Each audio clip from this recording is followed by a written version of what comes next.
Am zis că fac căcatul praf aici în pomi. Nu intră deloc.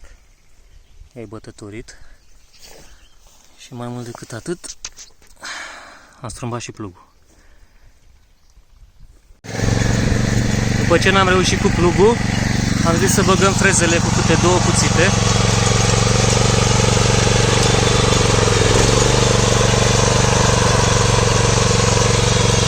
Asta e prima trecere și o să mai dăm o dată mai adânc.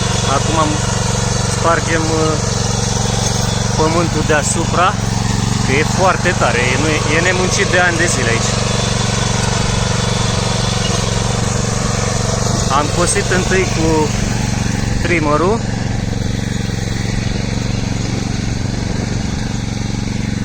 O să fac un clip și despre asta, că de-abia e în rodaj și ea. E prima oară când o pornesc.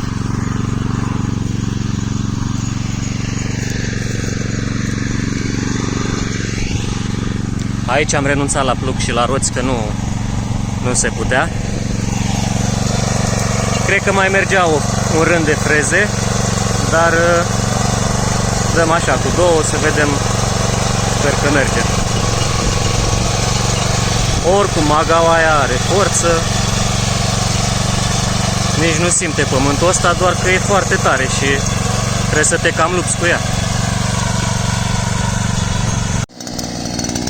Așa, am terminat de cosit.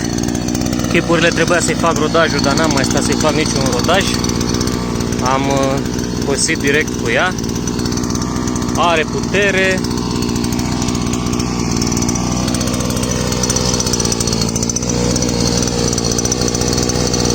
Pandora.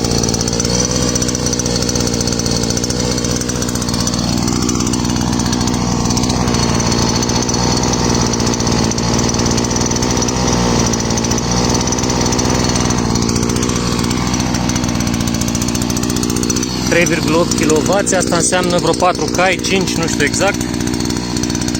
Nu știu cât sunt de reali, dar ideea este că are putere. Deci chiar se simte. Pentru că noi am făcut rodajul, o să o las să ardă acum toată benzina din rezervor. Și cam asta o să fie rodajul ei. Acum mă duc să dau cu freza la pământul ăsta bătătorit pe care n-am putut să-l ard și poate iese ceva până diseară.